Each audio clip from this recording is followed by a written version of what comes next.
Nazdar sa zapsím. Sedím tu jak Robert Pattinson v románovej parafráze na knižný Cosmopolis, alebo filmový, ak chcete. Je to pre efekt ten, že sme sa dožili, alebo teda asi ja som sa skôr dožil, z tej časti X-Live zapsím.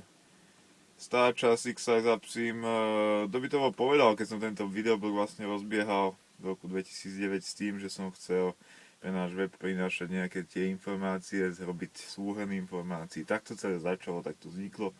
Robiť týždenný súhrn informácií zo sveta Xboxu 360.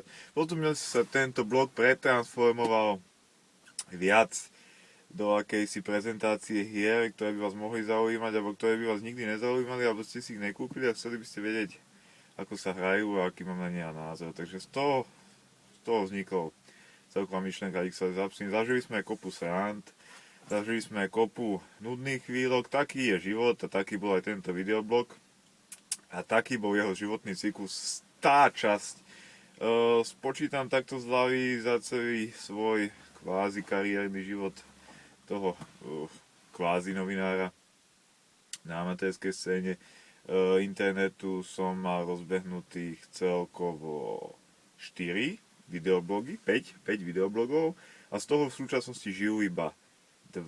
Jeden je pozastavený, ten môžete sledovať na konzolista.cz a X-Live zapsím je teda môj najväčší, tá časť, nikedy som nemal nič také bohabojné a obsahovo zaujímavé ako X-Live zapsím a preto samozrejme som rozmýšľal, ako spravím celebration pre tú časť. Nakoniec som sa rozhodol, že nijako. XCOM vám odprezentujem v druhej časti, toto je prvá časť X-Live zapsím, 100 kundat. A v tejto časti si iba poviem to, že si sfúknem tie imaginárne sviečky, lebo je to ako 50. časť, keď sme reálne fúkali na to tu. Sfúknem si ich a poviem si, a budem zdieľať tieto informácie samozrejme s vami, ak klikáte na toto video, kde je teraz X-Live web.cz a kde je filozofia tohto webu. Ten, kto si pamätá, kedy som ešte ja ani nefiguroval na scéne tejto stránky, ako to bolo na začiatku, ako to bolo potom a ako to je teraz, tak by mal asi dobre ironicky sa zasmiať nad tým, keď sa z nepopulárneho komunitného webu stal doslova cez noc veľmi populárny web, veľmi navštevovaný. Mali sme prístupy v ére, keď som ja nefiguroval, alebo keď som začínal ako admin, naozaj veľké.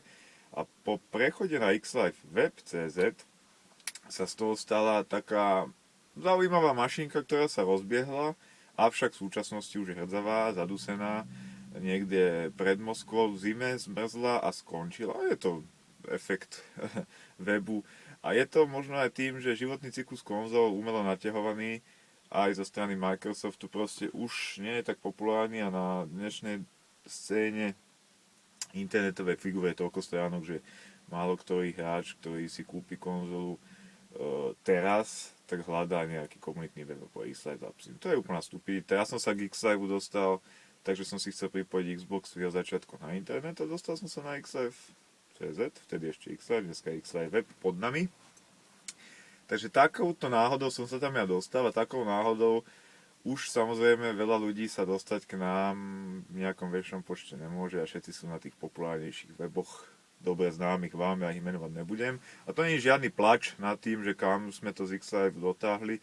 Robili sme to, čo v našich možnostiach bolo. Ja, Lenny, nedávno ešte aj Trade, ten už tak trošku není súčasťou našeho týmu, aj keď to je taký tým, jak Deravý Emmental.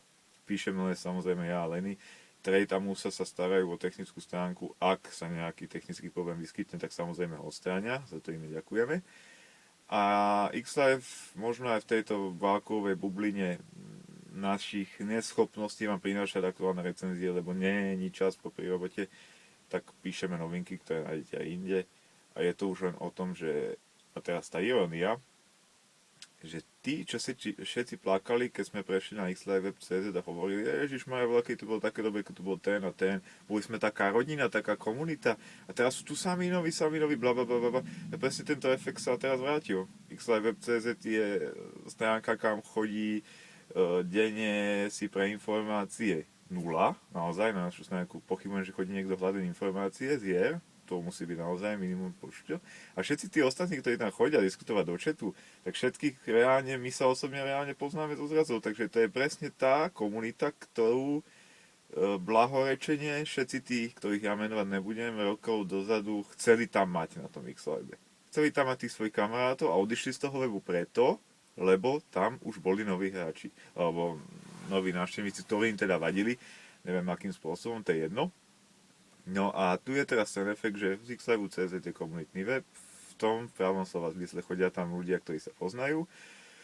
Či už sa dohodnúť na nejakom online hraní, alebo si len inteligentne zavtipkovať v chatboxe, kde naozaj Stephen Hawking by si mal s kým pokecať často, tak to je tá irónia, ktorú som chcel naznačiť a do ktorej som teda posunul aj celé toto celebration z tej časti X-Live Zapsim. Takže X-Live Zapsim pokračuje a určite sa stretneme s nejakou ďalšou.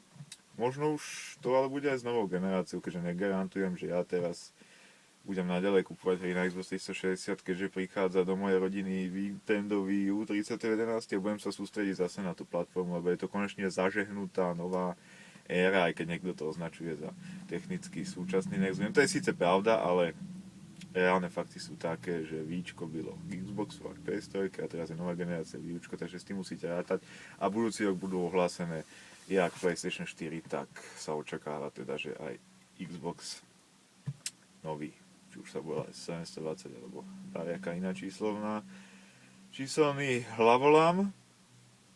Takže X-Live Zapsim, som rád, že ste so mnou, teda moji stáli fanúšikovia, si odtrpeli tých 100 častí, boli sme na cestách, boli sme v pivnici, boli sme kdekoľvek a bolo to vždy amatérsky videoblog, keď sa ma niekto pýta, prečo tam nedáš nejaký ten efekt a prečo si tam nedáš nejakú grafiku, prečo nerobíš predplatnom pri reflektoroch, no pretože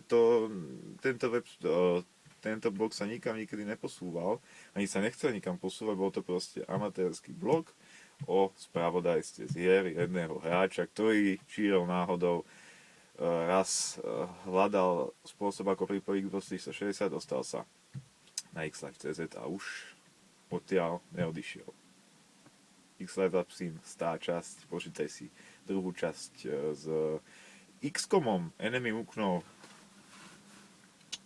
Veľmi nechytlavá záležitosť. Spravil by som aj súťaž, ale chudobný človek som. Chudobný človek, nemám to čo zafinancovať a Microsoft sa nám otočil takto chrbtom o 180 stupňov. Spravil si z nás neznámy web, keď som sa snažil komunikovať s kýmkoľvek mailom, tak mi ani neodpisovali. Takže taký Microsoft, alebo taká je česká podpora Microsoftu v rámci webu, ktorý bol prvý komunitný web, ktorý informoval Xbox 360 v nejakej reálnej forme. My sme teraz pre nich vzduch, lebo sme odsunutí od tej reklamy, takže sme non-zaujímavý web. Takže pozdravujem české vedenie Microsoftu a dúfam, že sa vám všetkým darí. Čo viem, tak je to tamto vedenie stále také isté v rámci tých vysoko postavených. Takže ahoj, Apsi vás zdraví a Apsi zdraví hlavne čitateľov, sledovateľov Xlive Web.cz a uvidíme sa u 101. časti. 101. Peace. Čau.